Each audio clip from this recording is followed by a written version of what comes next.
Interpréter aussi bien que possible un chant traditionnel japonais, c'est le défi que se sont donné cette quinzaine de collégiens de Corcieux, des élèves volontaires pour cet enseignement et qui ont récemment chanté devant le recteur académique et divers élus des collectivités locales venus observer un des résultats concrets du contrat territorial d'éducation artistique et culturelle.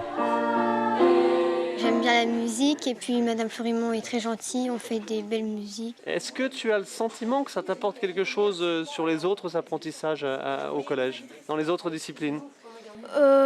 Oui, un peu, ça m'aide un peu à me concentrer. Et ce serait d'autant plus vrai pour les élèves de 3e, c'est tout du moins ce qu'en pensent leurs professeurs. On a notamment un élève, Victor, là, qui est autiste, du coup, qui a parfois un peu du mal à se présenter devant les autres, et qui, dès qu'il se met en scène, si on veut, en chorale, il est transformé. Voilà, il chante, il est rayonnant, et donc ça lui apporte vraiment beaucoup de choses. Aux autres élèves aussi, ça leur apprend aussi la cohésion de groupe, l'entraide, l'organisation. Voilà, c'est vraiment, moi je trouve en tout cas qu'il y a une réelle plus-value.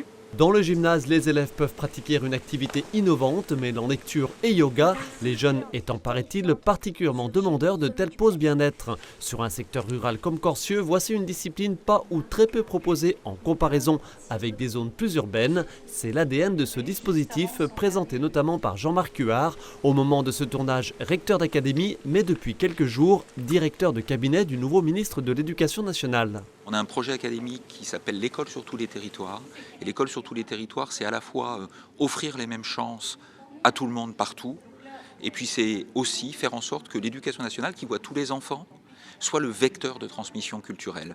Et ça, moi je suis très fier en tant que d'être recteur, de voir des équipes comme celle du collège de Corcieux s'engager. Au-delà des éléments culturels pédagogiques classiques, mais la culture a besoin d'être connue et nous on fait en sorte que nos élèves puissent avoir cette culture soit sur place, soit sur le territoire.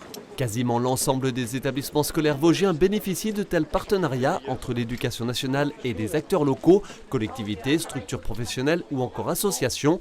Un dispositif qui permet également de mieux se connaître. Les choristes du collège de Corcieux et ceux du collège du Tauly donneront ensemble un concert les 20 et 22 juin dans chacune des deux communes.